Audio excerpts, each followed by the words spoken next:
성기영의 경제쇼 4월 24일 이번 주 수요일에는 안수남 세무사와 함께하는 세금 무엇이든 물어보세요 코너가 열립니다. 세금 관련해서 궁금한 내용 있으신 분들은 성기영의 경제쇼 홈페이지 청취자 게시판에 질문 남겨주시거나 샵 9730으로 상담 내용 문자 보내주십시오. 짧은 문자 50원, 긴 문자 100원, 그리고 어플리케이션 콩은 무료입니다. 4시 18분입니다. 대학에서 17년간 경영학과 경제학을 가르치던 교수가 파이어족으로 살아보고 깨달은 점을 책으로 펴냈습니다. 파이어족을 꿈꾸는 이들에게 전하는 메시지는 무엇인지 자세한 얘기 나눠볼까요? 책의 저자이신 최성락 SR경제연구소장 스튜디오에 모셨습니다. 반갑습니다. 안녕하세요, 소장님. 반갑습니다. 몇 년 전 같으면 교수님 했었을 텐데 이제 소장님으로 바뀌셨어요. 이번에 쓰신 책 제목이 월급쟁이로 살 때는 미처 몰랐던 것들입니다. 예, 네, 예. 그리고 책 표지를 쭉 보니까 이제 이런 게 써 있더라고요. 파이어족이 되고 나서 깨달은 것들. 네. 일단 파이어족 하면 이제 다들 알고는 계시지만 좀 잠깐 정리를 해주신다면은요. 원래 책 제목이 이제 월급쟁이로 살 때는 미처 몰랐던 것. 제가 뽑은 제목은 원래 이제 파이어족에 대해서 이제 2년간 살아보니 원래는 이제 그런 제목으로 원래 생각했었거든요. 네네. 그래서 책이 이제 그 2년 반 정도 됐죠. 이제 그때 이제 직장을 그만두고 파이어족을 선택을 했는데 네. 그때 이후로 이제 살아가고 어떤 걸 어떻게 살아갔고 어떤 걸 느끼고 새로 배운 게 뭐고 그동안 동경했었는데 직접 살아보니까 어떻더라라고 하는 거를 네. 적은 거였고요. 파이어족은 보통 이제 그냥 직장을 일찍 그만두고 네. 그냥 그 일을 하지 않고 살아가는 걸 원래 파이어족이라고 하잖아요. 네. 그런데 원래 저는 약간 좀 보통은 이제 그냥 20대나 30대 나이가 많으면 40대에 이제 그만두는 거를 보통 말을 하는데 네. 저는 사실 50대 초가 돼가지고서 이제 그만두었고요. 네. 근데 저는 개인적으로는 근데 교수는 좀 늦게 되잖아요. 다른 직업은 20대 중반에 직장 생활을 한다고 하게 되면 저는 이제 30대 후반부터 직장 입직이 생활을 좀 늦죠. 시작했고, 아무래도 교수님들은. 그래서 네. 그리고 저는 이제 교수는 65세까지 이제 되니까 그래서 뭐 50세 초반에 그만둔 것도 파이어족이냐 이런 것도 좀 있을 수 있는데 어쨌든 남은 시간하고 네. 직장을 시작하게 된 시간하고 고려해 보면은 네. 스스로는 파이어족이 됐다라고 네. 생각하고 있죠. 그러니까 파이어 하면 이제 불이 아니고 경제적 자립, 조기 퇴직. 그래서 Financial Independence. 그다음에 Retire Early의 이제 첫 글자를 따서 몇 년 전부터 만들어진 신조어인데, 네. 그러니까 보통은 젊었을 때 그러니까 임금을 아주 극단적으로 아껴 써서 노후 자금을 빨리 확보하고 40대 전에는 퇴직하겠다 이런 열풍이 잠깐 불었던 것 같아요. 지금도 조금씩 아직까지 이어지고 있는 것 같긴 하거든요. 어떻습니까? 교수님께서는 그럼 52세에 가 몇 년 전이었었어요? 2021년 8월에 그만뒀으니까 네. 이제 2년 반 좀 넘었죠. 3년 가까이 돼가네요. 네. 이제. 그러니까 52세면 네. 13년을 더 하실 수 있었잖아요. 교수직을. 만 65세까지니까 네. 이제 13년간 더 할 수 있었고요. 남들 보기에는 40대도 아니고 50대니까 이미 뭐 그때 직장 그만두는 사람 많다고 생각하면 전혀 파이어족이라고 느끼지 않겠지만 교수님 입장에서는 앞으로 한참 남아 있었기 때문에 제 주변 친구들은 지금 정도에서 이제 그만두는 사람이 나오기 시작하더라고요. 네. 언제부터 그만두실 생각을 하셨습니까?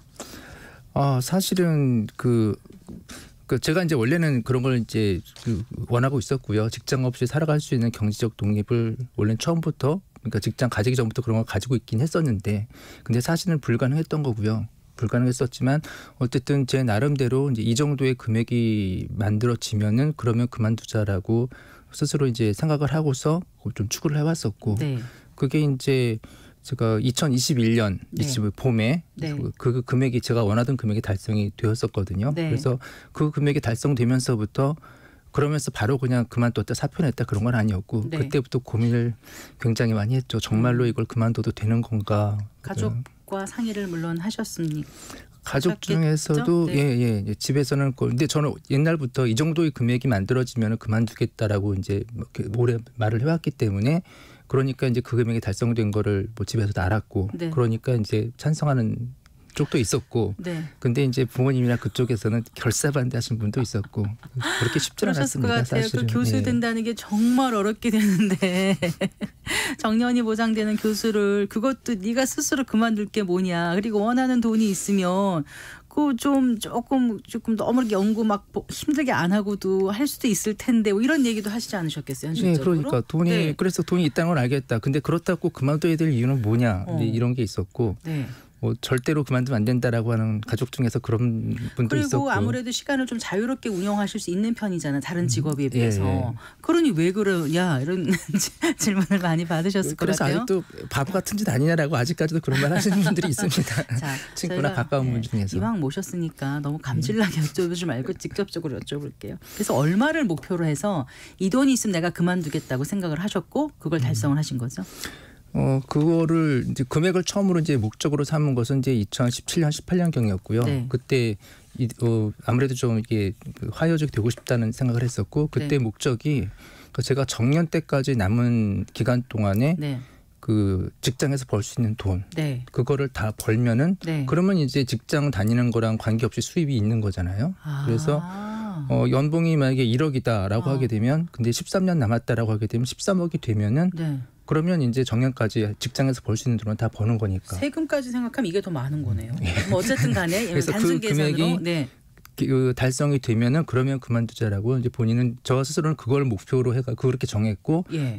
아까 이제 이 정도 금액이 되면 된다라고 했을 때 그 금액이 된 거죠. 그러니까 13년 동안 학교에서 그 직장에서 버는 돈, 뭐 기타 등등 그런 거가 65세까지 벌 수 있는 돈을 이제 그때가 마련이 됐었던 거고 벌었던 거고 네. 그래서 이제 원래 그 금액이 되면 그만두자라고 생각해 왔었기 때문에 이제 그만두자라는 네, 목표로 한 마음을 먹을 수 돈은 이제 있겠죠. 이루었는데 네. 그러면 아니 교수직을 그럼 돈 때문에 했다는 거야? 그건 아니잖아요, 소장님. 그러니까 네. 이게 더 개인적으로 그렇게 생각해요. 처음부터 이제 교수가 되려고 생각하고서 교수가 되고 싶었던 분이 있는 거잖아요. 네. 그러신 분은 이런 결정 안 할 거라고 생각하고 네. 왜냐하면 이제 교수 중에서 돈 있는 분들 있으면서도 계속 하는 분도 있거든요. 근데 네.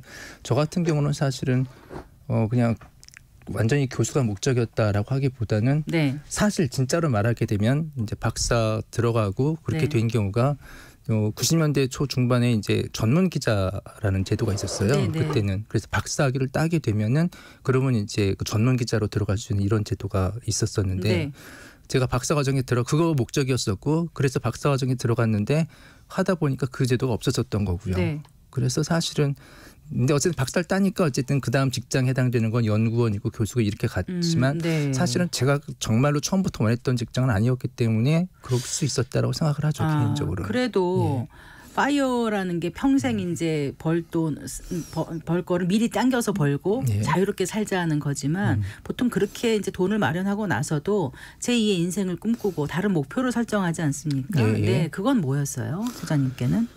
이렇게 생각하면 될 것 같아요. 그러니까 원래 제가 이제 저 지금도 계속 추구하는 건 있는 거거든요. 네. 그러니까 원래는 이제 제 목적이 부산에 가는 거였다라고 하게 되면 부산을 가는데 근데 이제 부산을 가지만 어쨌든 간에 학교에서 교수로 생활하는 게 정말로 제 목적이 어떤 부산으로 가는 거냐라고 하게 되면 그건 좀 달랐던 것 같고 네. 그래서 근데 어쨌든 간에 먹고 살아야 되니까 직장이 있었다고 하게 되면 그러면 이제 그 직장은 안 다녀도 되는 돈이 있을 때 그러니까 이제 다른 건 생각하지 말고 원래 네. 나의 목적지인 부산으로 가보자라고 하는 거 네. 그러니까 사실은 제가 꿈을 그 직장을 그만뒀다라고 해가지고서 꿈이 없어지는 거냐 그건 아닌 것 같고 제가 원래 진짜로 원했던 게 있을 때 그거를 다른 거에 신경 쓰지 않고 직장이나 그런 거에 신경 쓰지 않고 자기가 원래 추구했던 길을 더 갈 수 있는 그런 기회가 주어진다. 그래서 소장님께 그렇게 생각을 부산은 하죠. 뭐였는데요?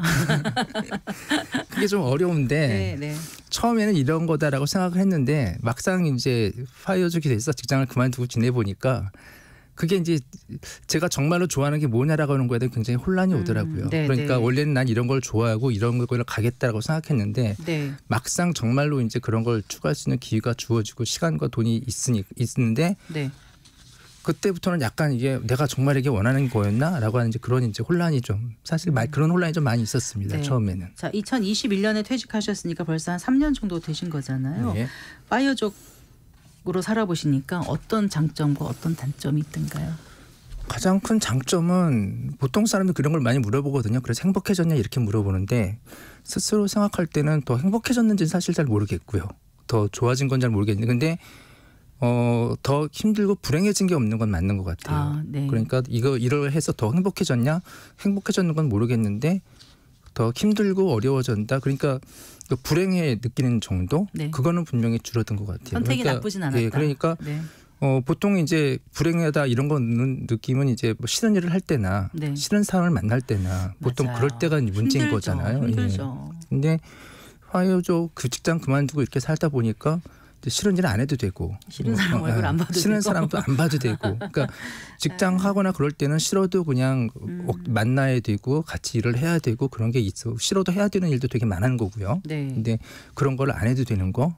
그래서 싫은 일을 안 해도 좋아하는 일을 더 많이 한다라기보다는 싫은 일을 안 해도 되는 거. 그게 가장 저한테는 가장 좋았던 것 같고 네. 가장 안 좋은 점은 뭐냐고 하게 되면은 저는 이제 화요족이라고 하지만 보통 이제 먹고 살 거 아슬아슬하게 돈을 있고 그냥 한 달에 100만 원, 200만 원으로 살고 뭐 이렇게 좀 뭐 생활 수준을 줄이면서 화요족 이런 건 아니었거든요. 네. 근데 그동안의 생활 수준을 그대로 유지하면서 이게 목적이었기 때문에 그래서 돈 문제에서 좀 벗어날 수 있지 않을까라고 생각했는데 네. 그건 아니더라고요. 이게 돈 문제는 그 이후에도 점점 더 커지고 문제가 네. 계속되고 생각도 계속하고 하지 네. 돈 문제에서 벗어나지는 못하더라고요. 그게 교수님께서 조금 원래 부자는 아니셨죠. 그러니까 네. 13억이라는 돈을 만드는 거는 어떻게 만드셨어요? 그게 이제 저는 뭐 거기에 딴 말을 할 수 없는 게 네.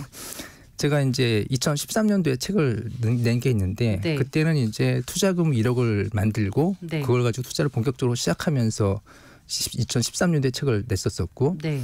2018년도에는 그게 이제 순자산 20억이 되고서 그 책을 쓴 게 있고요. 네. 그 카지노에서 투자를 배웠다 이런 책이었고요. 네. 그다음에 2021년 그때 이제 투자법 최상화 투자법 이렇게 해가지고서 50억이 되고서 네. 그러고서 이제 쓴 책이거든요. 네. 그래서 그 책 그대로입니다. 2013년도에 2008년 9년도 그때 이제 1억이 만들어지고 거기서부터 투자가 하는 이야기가 2013년도에 쓴 책이고 네. 2018년도에는 그래서 20억이 되었을 때 네. 21년도에는 50억이 되었을 때 자, 그렇게 그러니까요. 되고 그다음에가 지금 이제 교수님을 하시면서 학교에서 아무리 연구비 지원받아서 뭐 학내 벤처를 하더라도 이렇게 수입을 가져갈 수는 없는 거고 네. 어떻게 1억이 2008년에 2021년에 20억까지 됐는지 그걸 잠깐 말씀해 주세요.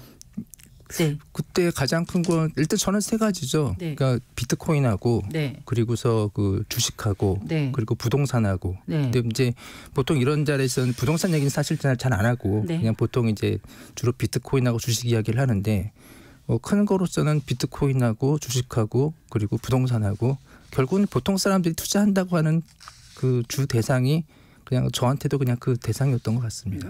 근데 이제 2008년에 1억을 갖고 계시던 분들 중에서 지금 다 50억을 갖기는 어려운데 언제 그런 비트코인을 하셨습니까? 저는 비트코인을 2014년도에 샀었고요. 몇 개를 사셨습니까? 그때 20개, 50만 그때 50만 원이었었는데 56만 원, 7만 원이었는데 네. 그때 20개를 샀었고요. 그럼 지금 그게 그대로 갖고 계실까요? 중간에 그러니까 2017년, 18년에 그때 엄청나게 2천만 원 넘게 올랐었잖아요. 네네. 2,800 그렇게 됐을 때 그때 이제 그때는 어떻게 됐냐면 이제 하루에 500만 원 이렇게 올라갔잖아요. 네. 그러면 20개면 하루에 1억이 왔다 갔다 하는 거거든요. 막 팔까 말까 엄청 고민되는. 그때는 이게 제가 연봉이 1억이 안 되는데 이 연봉 1년이 연봉이 안 되는데 하루에 막 1억이 왔다 갔다 하는 거니까 그건 못 버티겠더라고요. 네. 그래서 그때 10개를 팔았었고 네. 10개 팔았는데 그다음에 이제 500만 원으로 또 떨어졌잖아요. 네. 그때 그거 다시 잘 샀고. 파신 거군요. 근데 그때 다시 사서 다시 20개를 만들었고. 그다음에 이제 그 2021년도에 다시 막 8천만 원 이렇게 올라갔잖아요. 네네. 그때 이제 직장을 그만두면서 그때 다시 또 이렇게 팔았고. 네. 그러면서 좀 빠졌을 때 다시 또 사셨어요. 다시 또 사게 그래서 되고. 지금도 거의 비슷한 수량을 갖고 계십니까? 예, 거의 비슷한. 그때보다 좀 줄긴 했는데 어쨌든 네. 거의 비슷하게 소장님께서 가지고 있죠. 서울대학교 국제경제학과를 나오시고 경영학, 행정학 박사 2개를 따셨다고 제가 프로필을 조사해봤어요. 네. 근데 공부를 잘한다고 투자를 잘하는 것도 아니고 투자 성과가 반드시 좋은 건 아니잖아요. 저는 경영 경제를 한 사람으로서 네. 경영 경제하는 사람, 그러니까 경영에서 말하는 투자론을 저도 투자론을 가르친 사람이었는데 네. 투자는 가르치면서 그렇게 고민했거든. 이거 이대로 하게 되면 투자해서 돈 벌기 힘든데 참 이걸 내가 가르쳐야 되나 막 이런 고민도 하고 그랬고. 네. 그거는 투자 성공하고 좀 다르다고 생각합니다. 짧은 시간에 다 말씀 나누긴 참 어려운데 사실 네. 또 비트코인이라는 게 워낙 변동성이 크고 과거의 수익이 반드시 미래를 담보하는 건 아니기 때문에 자칫 잘못 들으시는 분들은 이제라도 비트코인 무리해서 해야 되지 않나 이런 생각하실까 봐 사실 굉장히 조심스럽거든요. 근데 이제 일반적으로 그거보다는 변동성이 좀 적다고 할 수도 있고 조금 더 소액으로 할 수 있는 다른 금융상품 같은 거는 아까 주식이라고 하셨는데 어떻게 하셨는지 그 방법을 좀 말씀해 주실까요? 그래서 저는 이제 뭐 네. 비트코인보다도 미국 주식도 있고 여러 가지 하는데 이상하게 이제 이야기가 딴 데서 이야기하다 보면 이제 비트코인 사람들이 관심 많아서 비트코인 이야기를 주로 하게 되는데 네. 주식도 그 오래전부터 했고요. 네. 근데 사실 그냥 굉장히 시행착오가 되게 많았고 네. 뭐 저퍼주가 좋다고 하게 되면 그걸 해보니까 네. 그다음에 몇 년 해보면 다 알잖아요. 네. 결과가 나오게 되고. 그래서 여러 가지 뭐 이런 거 저런 거 공모주도 해보고 뭐 그 선물 옵션도 해보고 여러 가지 해봤는데 결국은 한 2000년대 한 7, 8년 전부터는 그냥 딱 하나만 보고 있습니다. 그냥 매출액과 이익이 오르는 종목. 네. 그것이 몇 년 동안 계속해서 오르는 종목. 네. 딱 그것만 보고 있어요. 지금은 아무것도 안 보고. 네. 그러니까 매출이 계속 증가하는 기업, 매출과 이익이 계속 증가하는 기업. 네. 그거 두 개만 만족하게 되면은 네. 그럼 이제 그런 거를 사고 있습니다. 사고 시작하고 그러면 직접 투자가 어려우면 뭐 ETF라든가 이런 것도 하십니까? ETF를 한 경우는 그런 경우죠. 이제 직접적인 기업을 할 수가 없고 네. 할 수 없는 그러니까 원유 상품 같은 거 있는 거잖아요. 네, 네. 그런 경우는 이제 우리나라 ETN이었는데 네. ETN 같은 거 한 적이 있고 그리고 미국 국채 같은 케이스에서도 국채를 직접 사는 것보다는 그런 경우에는 ETF를 하는 게 낫다고 생각하고요. 투자할 때 뭘 가장 염두에 두고 보세요? 경제 지표로는요? 그거를 옛날에 여러 가지를 많이 봤고요. 네. 이자율도 경제 성장률도 보고 모두 봤는데 네. 지금 아무리 뭐 어쩌고 하더라도 일단 기업이 좋은 기업이어야 된다고 생각해서요. 네. 지금은 그냥 아까 말씀드린 대로 경제 지표 그런 거 안 보고 딱 그냥 기업의 매출하고 이익 딱 지금은 그것만 보고 있습니다. 네. 그 동안에 이제 인터뷰를 많이 하셨지 않습니까? 네. 근데 보니까 사고 방식의 전환이 있어야 부자로 나아갈 수 있다 이런 말씀을 하신 걸로 귀결이 되는 것 같아요. 네. 어떤 뜻입니까? 사고 방식을 어떻게 전환하면 다 같이 부자가 될 수 사람들이 있을까요? 계속 저한테 물어보는 게 예.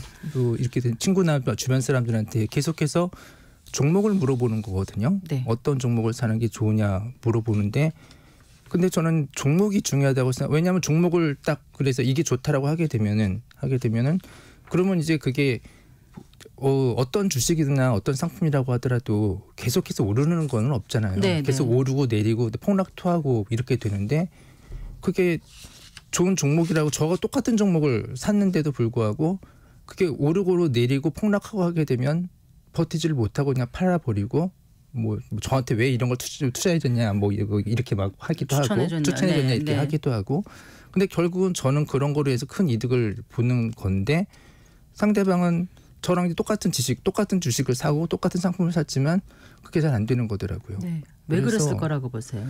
그러니까 저는 일단 그 시간을 얼마나 오래 보느냐의 문제도 있는 거고요. 네. 저 같은 경우는 기준이 이제 보통 4년이거든요. 그걸 4년 사이에 2배가 될 수 있을까 없을까 보통 거기에 맞춰서 이거는 4년 사이에 2배 될 수 있겠다 이러면 사는데 보통 분들은 처음에는 제가 말을 하죠. 항상 이걸 하게 되면 4년 몇 년 사이에 이렇게 2배 정도 될 것 같다고 생각을 말을 하는데 자기도 기다릴 수 있다고 말을 하는데 안 되더라고요. 그게.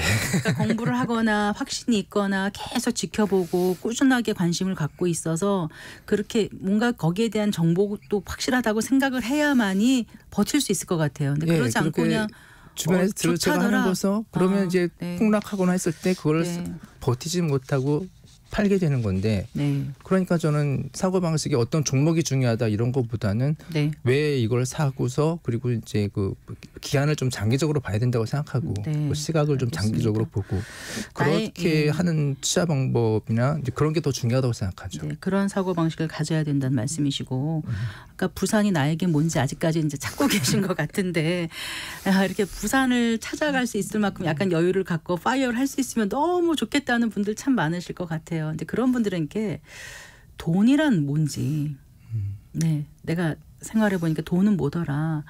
돈을 벌려고 하는 게 흔히 옛날에 말하면 천민자본주의 같은 그런 나쁜 생각인 건지 아니면 돈은 어떨 때 필요하다든가 이렇게 그 이제까지 투자활동 해오시면서 얻으신 어떤 철학 같은 거 한 말씀 해주시면 좋을 것 같아요. 돈은 도구라고 생각하거든요. 도구. 예, 그러니까 자기가 원하는 그거를 지원해 준다, 달성할 수 있는데 도와준다.